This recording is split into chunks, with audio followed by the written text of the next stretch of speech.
We're here to bring a new type of news show. New insights, new styles, and new topics every day. We are News Generation. Bring news just for you. It's Wednesday, February 12th here in Seoul. I'm Song Yujin, and welcome to News Generation. Joining us today is Chester Dainha. Happy Wednesday, everyone! Happy Wednesday! Woo! And Park Yoon. Happy to be here. Happy to have you. Now, both are here to speak on behalf of those in their 20s and 30s. So we're going to begin this Tuesday with our keyword news. Our keyword for this Wednesday is stabbing. The news of an elementary school teacher allegedly stabbing a 7-year-old student to death has left South Korea in shock. On Monday afternoon, police found both the teacher, a woman in her 40s, and the young girl with the stab wounds inside a classroom at an elementary school in Daejeon City. The girl, who sustained severe injuries to her neck and face, was rushed to the hospital but later died due to excessive bleeding. The teacher, who also had stab wounds that authorities believe were self-inflicted, reportedly admitted to stabbing the child before undergoing surgery. And according to the Daejeon Seobu police station, the teacher, who remains hospitalized, told the police her motive. So something that shouldn't have happened here in the country. So Kyun, could you please tell us what she said and what we know about her so far? Right, I was very terrified to hear the news yesterday. Right. So the teacher who had been suffering from depression back in 2018 decided to take a 6-month leave last December. But she actually made an early return, and only 3 days into work, she felt very frustrated because she was left out from a class by the deputy principal. And in a statement to the police, this was her motive to go outside the school to buy a weapon, come back, and just give her this random urge to kill any one student who left the classroom last. So it had to be that 7-year-old girl. So she was choked and stabbed. And the teacher tried to take away her own life, but she failed to do so. So currently she's in intensive care unit, unable to speak for further questioning. So we'll just have to wait and see what happens next in terms of a punishment, and just in the hope that these kind of incidents should never, ever happen again here in Korea, especially. Yeah. Definitely. And the Daejeon Metropolitan Office of Education has come under scrutiny following this tragedy regarding possible preemptive measures. So could you tell us why this agency has been under criticism, Cheska? Yeah, first of all, just like Ki-hoon mentioned, I think this news is absolutely tragic. Right. And it tore my heart apart when I read about it. But one of the issues that did come to surface, as you mentioned, was actually the lack of involvement or intervention from the Office of Education in Daejeon. So according to the news report, teacher had repeatedly filed for sick leaves regarding her mental health, very specifically. And even in this particular case, as Ki-hoon mentioned, she actually returned earlier than she had filed for. So she filed for, I think, a 6-month leave, but only came back only in 20 days. And she has been reported to have demonstrated violent behaviors to her fellow teachers, but there were no cases filed or ongoing investigation regarding the fit for her to remain in the school. So there are some concerns over whether earlier intervention in one way or another could have prevented or at least led to a different outcome in this case. However, also given the nature of this crime in that it was a non-target specific, as Ki-hoon mentioned, she just wanted to hurt someone committed by a mentally unstable person, it may have been very difficult to accurately predict when and how and exactly why she would have done something like this.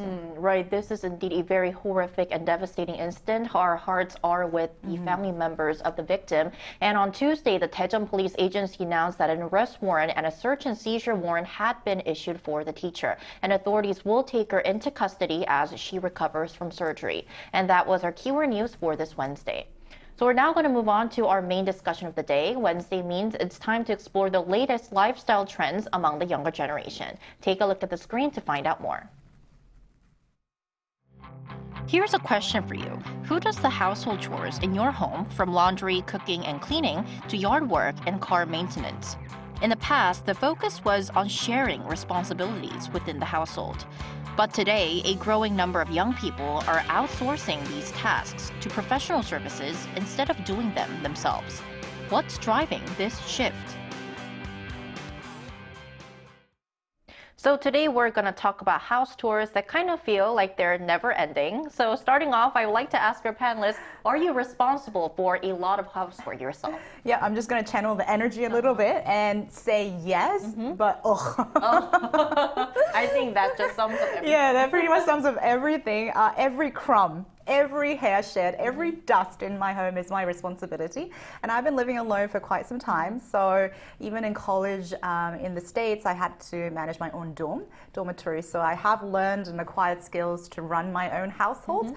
But it almost feels like, because I've been with the house chores for such a long time, it almost feels like it's like my partner in crime, but we also have to clean up together. So we like go hand in hand, yeah. All right, then what about you, Kyun? I'm kind of on the same page as Cheska because I live with my brother, not with my parents. And ever since we moved in together, we kind of agreed from the beginning to do to share the household chores. Okay. But we did have a lot of arguments in the beginning as to like who did more, who did less, and we were always having just brother fights. But we kind of grew out of it and just decided, you know what, let's be more understanding. Whoever spends more time at home automatically does more housework. Oh, okay. But one thing for sure that we've split is that my brother does the bathroom cleaning on a weekly basis. I'm more in charge of the kitchen and the fridge area because I'm into cooking. But other than that, I pretty much do most of the housework. Because you stay home longer? That as well, but I just like to see a clean house when I come home after work. Yeah. That sounds quite fair and square. And very different to you, Eugene. Yes, very different to me because I live with my parents. Sorry, Mom. But Sorry, Mom. Thanks, Mom. thanks, Mom. I miss you, Mom. But it seems like our generation is redefining the concept of household chores, which we are going to talk in depth today. Because instead of seeing them as a personal duty, more young people are opting for convenience and efficiency by hiring professionals. So for example, here in Korea, we're seeing a growing number of specialized housekeeping services that go beyond traditional housekeepers. For example, these services handle specific tasks such as washing, folding, and delivering laundry straight to your doorstep, making daily chores burden-free, except for the fact that you have to pay for them. Yeah. So Cheska, before we came on here, we talked about how you're an avid user of these services. Yes. So could you give us some examples and kind of give our viewers a picture of what these services look like?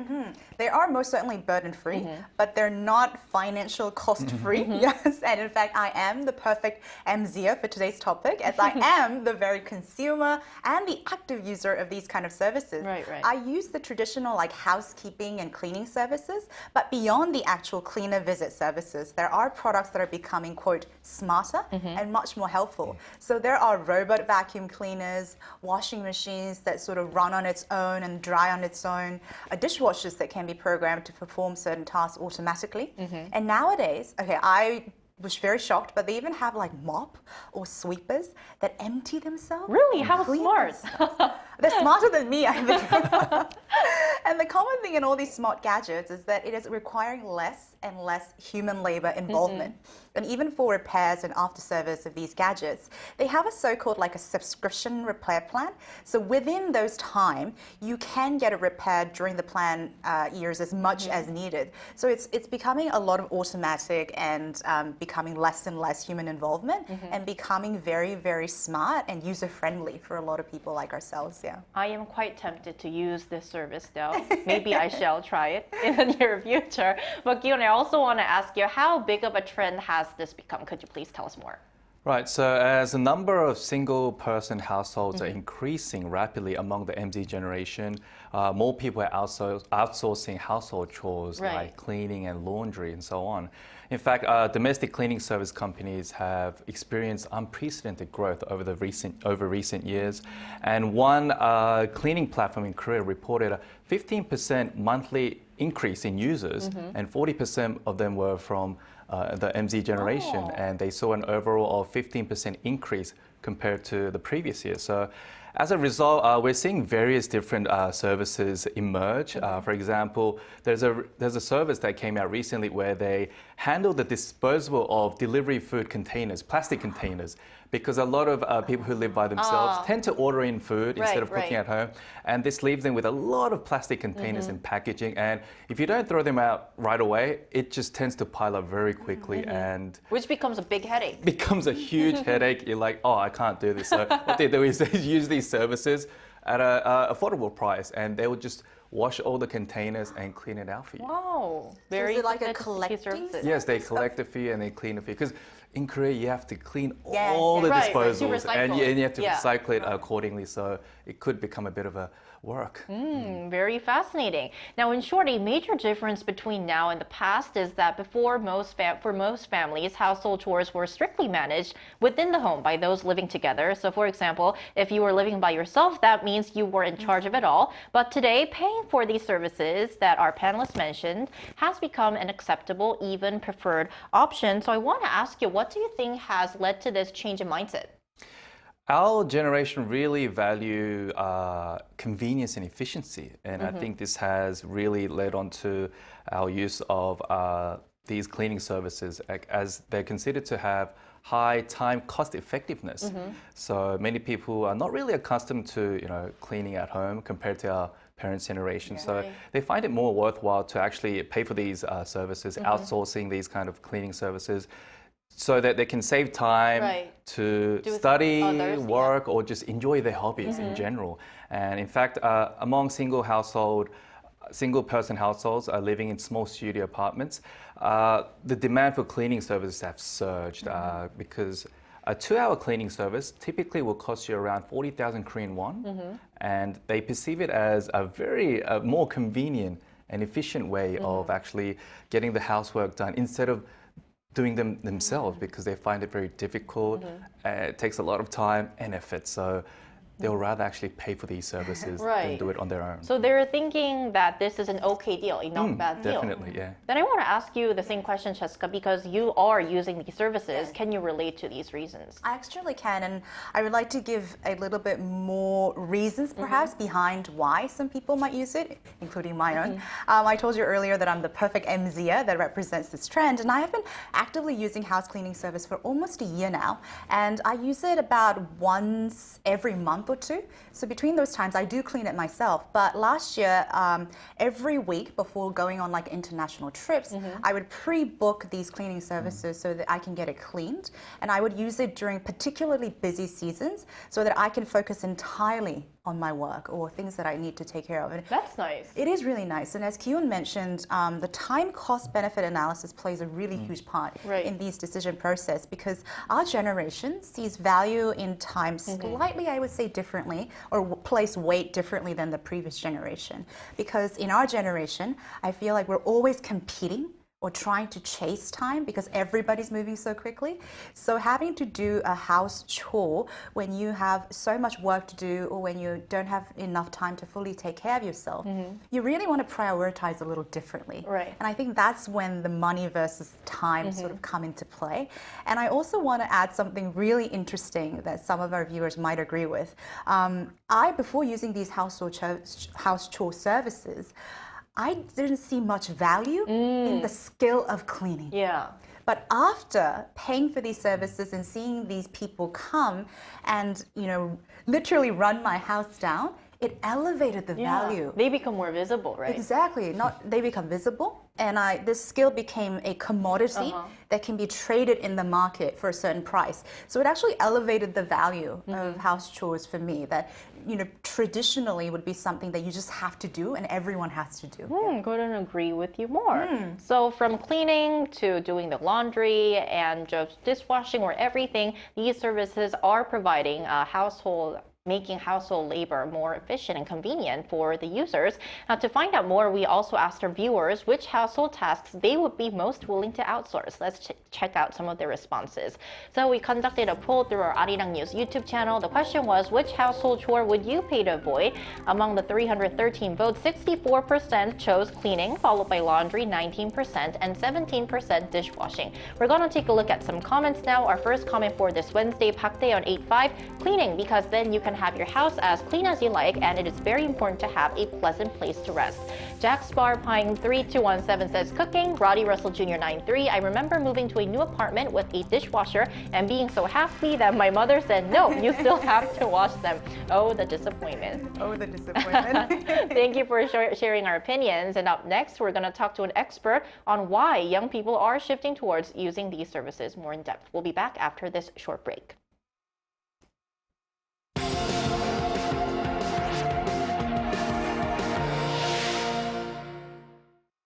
NewsGen wants to hear from you. Go to YouTube, and search our channel Arirang.News. Click Community and leave a comment down below. Make a new type of news with us. And joining us on this Wednesday is Alex Barash, Associate Professor of Marketing at the University of Colorado at Boulder. Welcome back to the show, Professor. Thanks for having me. Thank you for joining us. So, Professor, we want to ask you the same question that I asked to our panelists. Are we seeing a similar rise in demand for housekeeping services? And could you please tell us examples in other countries? Sure. Yeah, it's definitely not just happening in Korea. It's a global trend, and we're seeing a major kind of surge in the demand for these services. Definitely in the U.S. too. I'll also mention countries like Japan and China, parts of Europe, where there are large urban populations. We're seeing the growth in the U.S. in mostly major cities, and that makes sense, right? Some of the things you guys mentioned. More people who live in small apartments, clutter builds up. You don't want to see that around. And so that's driving some of that growth. Technology is also playing a huge role because at least in the US, and I've read about a little bit of this in Europe too, the apps and the online booking services are just making it so much easier to access this service. And I don't want to deal with an agency or a long-term contract. I want to do it when I want to do it. And so that's really a big factor for this growth across the world. You know, Professor, especially here in South Korea, as we discussed in the studio this morning, we're actually seeing more young people make up the demographic of using these housekeeping services. And you mentioned something really important, the use of apps and these gadgets. But what do you think is fueling this demand? Are there any other reasons? Yeah, and you guys have touched on some great points already. So I really liked your perspective about the value and the time money trade-offs. But I'll also just mention a few other things. So first of all, and this is related, people are just busier compared to previous generations. Young people work more. We just work longer hours, and we want to spend our free time on something else besides cleaning. So we want to rest. We care about social relationships and also personal projects and hobbies. Another factor is remote work. You know, as more younger professionals work from home, you notice when there's clutter and mess in your office, and that's going to motivate people to, you know, keep that space clean. And perhaps I'd say the most interesting thing I thought of is actually more of a cultural shift in attitudes. I think it actually, that third quote that you provided from that viewer really spoke to that. This idea that you know, in the past, cleaning was like a really important responsibility, and you know, as a human, you've got to do these things. It's, you know, part of your you know, the buy-in to being an adult, I guess. And I think now we just see this shift where outsourcing chores, whether that's, you know, housekeeping and laundry. I'd also add in there grocery deliveries, meal prep. All of this is just seen more as a smart thing to do, a way to find time for important things, or maybe your own well-being. I've seen people, you know, cut out on things like shopping or eating out because they want to be able to prioritize this self-care, and getting somebody else to clean your spaces is part of that. So it's just not a taboo anymore. I think that's a really important factor, and that's a factor that's not specific to Korea. I'd say that's a really kind of global phenomenon, a shift that everybody can relate to. Professor, do you expect this trend to continue growing? If so, in what ways? Could you just briefly tell us, because we're a little pressed in time? Thank you. Sure. Yeah, I think it's definitely going to grow. We're going to see more customized services. At least in my town here, I see a lot of eco-friendly options because people care about sustainability. Affordability is going to get better as there's more providers and more competition. And then your point about robots, I mean, technology is just going to get better. So we're just going to have AI-driven booking systems and just more access in general to these things. So I definitely think it's going to continue. All right, Professor Barash, thank you so much for your time today. Appreciate it. Thank you. Thank you. Right, so ending off with more people using housekeeping services and these services now being viewed as a smart thing, not a taboo or something that's wasteful. Do you think that this trend will continue? What do you think? Yeah, just briefly, as Professor mentioned, I do think it's going to continue, but more specifically, this field can very much expand, not just for our generation, but for disabled population, and even the growing elderly demographic that we will be a part of. And having a clean and organized home really affects you both, mentally, physically, and economically. So I do hope these services do continue.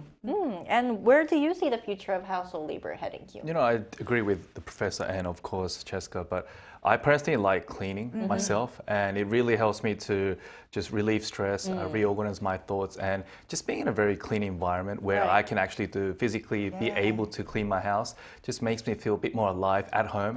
Because many people spend a long time at home, and I want it to be in a very happy, kind of clean, satisfying environment. So if I can do it on my own without extra expenses, I will continue to do it. Would you mind coming to my home and doing You got to pay me a lot. We'll talk about that later. All right, and that wraps up this episode of News Generation, but we will be back tomorrow morning at 10:30 a.m. Korea time. Special thanks to Cheska Daina. Pleasure's always mine. Thank you. Thank you, and Pak you. Thanks for having me. Thank you, and thank you everyone for staying with us, and hope you have a wonderful Wednesday. We are News Generation.